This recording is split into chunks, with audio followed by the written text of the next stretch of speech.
This is Dolynny TV, guys. A big welcome back to the Toronto Blue Jays franchise mode. Here in year number 5, of course, we have the best record in baseball, but the question is, how do you get better, and how do we secure a playoff spot? Well, that all lies with the trade with the Nationals here.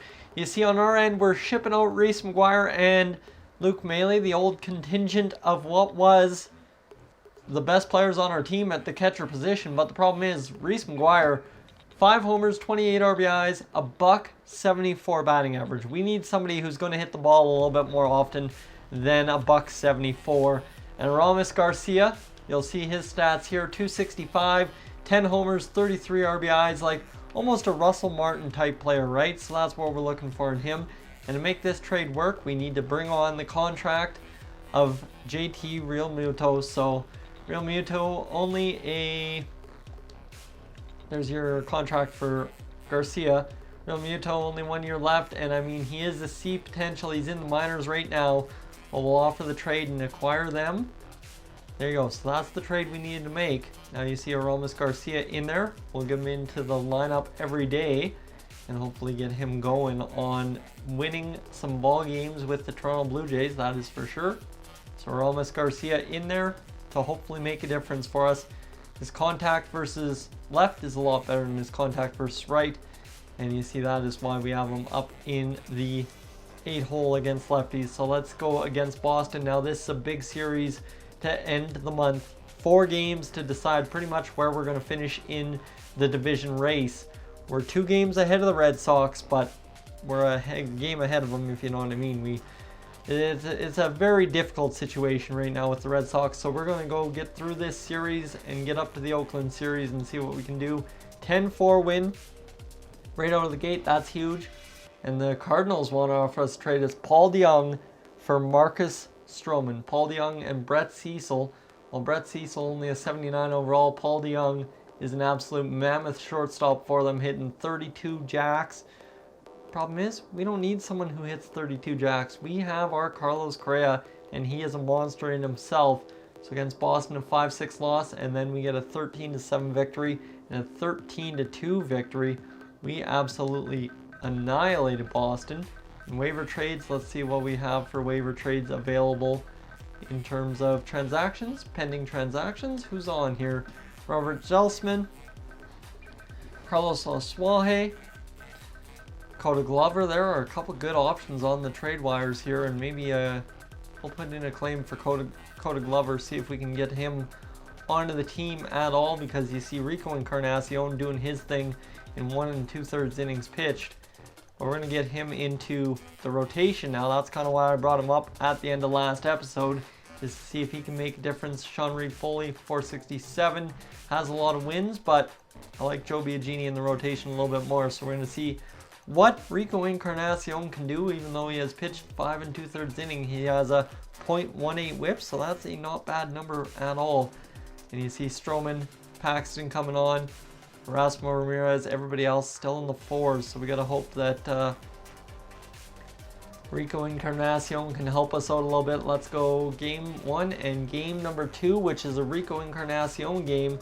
Looks to only have given up maybe 3 runs. We win this one, or lose this one 4-3. TJ Zuck injured will allow him to get ready. There you go, auto-utilize him. And we are 71-41. Rico Encarnacion sporting a 2.31 ERA on the season. Not bad. He got a victory already. So let's see the lineup looking like this. Albert Almora crushed him, 1659. 6 homers, 34 RBIs for 91 overall. Garrett Acker, who definitely thinks he should be making 17 million, but for that production, that is not 17 million production yet.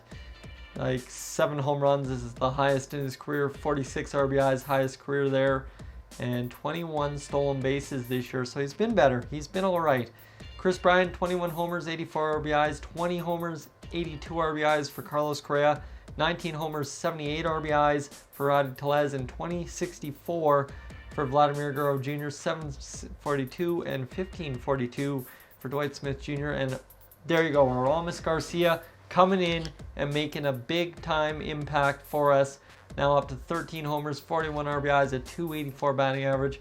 I like that a lot more than what I was seeing. And I mean, JT Realmuto only 7 at-bats, don't judge him yet. But this bench is looking to come together a little bit more than they were. And pitching rotation-wise, Marcus Stroman staying hot. Same with James Paxton. Sean Reed-Foley getting some time. So just got to see what we're capable of at this point up to the September call-ups. So big division swing here against Boston, up 4-1. Aramis Garcia looking to cash us. Blue Jays win 7-5. And now Almora going for 3 home runs in a game. He ain't getting it. We win 3-1. Now down 4-3. Logan Warmouth is 3 for 3 in the bottom of the 8th. Unfortunately, we lose that one, so we at least win 2. And man, Baltimore coming on strong, trying to get this one done. We get it closed up, and we are 75-43 on the year. 4 games ahead of the Boston Red Sox. So suddenly, we have made the impact we needed to and really changed this season around the way it needs to be changed. Roberto Osuna down to that 83 overall, but he is doing all right. 34 saves, 47 innings pitched. Edwin Diaz, however, down to an 86. He wants to be the closer, even though he's a relief pitcher now. He had 7 saves. He's worn a lot of wins and losses. He's had an all right ERA, that's for sure. Shae Simmons having a heck of a year, up to an 81. Sam Sims, same thing. Danny Barnes, 349. Yasiel Sierra, 339. And how's our rotation doing? Well, Rico Encarnacion, 342 ERA, only a .95 whip. I will take that all day. Let's go get into the end of this Minnesota series and see where we stand. Tampa Bay trying to shut us down. They will, with Garrett Acker at third base. That's a tough one. That's a really tough one to take. Garrett Acker at third base again. The Yankees come back and crush us. And now New York trying to close us down. We tied it, but lose it in the bottom half. At least Garrett Acker, though, today. Look at this. Garrett Acker's got a career high in home runs now. And he will win this one 9-2 for us. Okay, huge. Garrett Acker, 12-game hitting streak. We win 8-4 over Minnesota and win 6-2. So we lost a couple, won a couple, and as long as we win one more this month, we are guaranteed to go into September no less than a 500 baseball team at the end of the year. Albert Almora, how about that? Up to an 87 from an 85. The guy is just growing exponentially.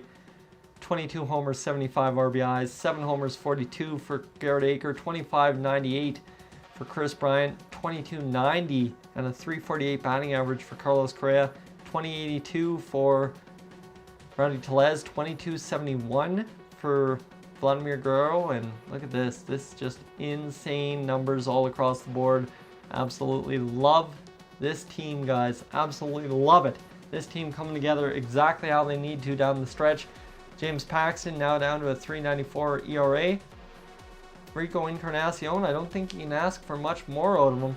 He is kind of doing exactly what he needs to at this point. Erasmo Ramirez, Joe Biagini getting blown up, so we will get Sean Reed-Foley back in there and see if he can get going for us, that's for sure. So let's get these last couple of games out of the way. A couple of losses to New York there. We win this one 5-2, thankfully. Pirates want to offer us trade. It's Will Craig for James Fryman. Or was Will Craig? He's a first baseman. See potential, 68 overall. Has he played in the major leagues? Nope, we don't need him. We're good there. And let's get through these last two. 6-2 and against Miami, 3-0. Ooh, I will take that shutout all day. That's a huge shutout. Rico Encarnacion keeps his streak alive. 50.1 innings pitched, 2.68 ERA, 4-0 on the year. If those aren't Rookie of the Year numbers, I don't know what are. Trevor Rogers, see, the Miami Marlins were one of the best teams in baseball when we faced them earlier this year. But the awards, they are looking like this. This is where we'll come down and talk the awards. Seems like Carlos Correa ain't even going to be commended for what he's doing. James Paxton seems to be a Cy Young candidate somehow with a 3.83 ERA. Albert Almora and Carlos Correa, they are looking beautiful. And Rookie of the Year, Yanio Perez looks to take that home. 21 homers, 66 RBIs. Jay Groom right behind him, and Tyler J, who's at 102 innings pitched, seems to be in the 3 spot comfortably. So that is interesting to say the least. Albert Almora, 23 homers, 78 RBIs. This guy just coming out of like left field this year to grow this much. and he is really clutching it for us. Garrett Acker, 8 homers, 45 RBIs, up to 92 overall, and still thinks he's worth $17 million. Kris Bryant, almost a back-to-back 100 RBI year. Definitely won't clutch that 156, but he's close. Carlos Correa, 22-91, 20-83, 22-74. Tommy Wells doing okay, 8 homers, 48 RBIs. He's up to an 83 overall. We'll take that. Dwight Smith Jr., these are numbers we needed him to put up for sure. Up to a 79 now. And Aramis Garcia, still doing his thing. Kind of went cold there towards the end. That's all right. Pitching rotation wise, just got to see what Roberto Osuna's got for saves. 35. That's not bad, guys. Thank you so much for tuning in. The Blue Jays, the last thing I gotta say, are still the best team in baseball. I will catch you guys, as always, in the next one.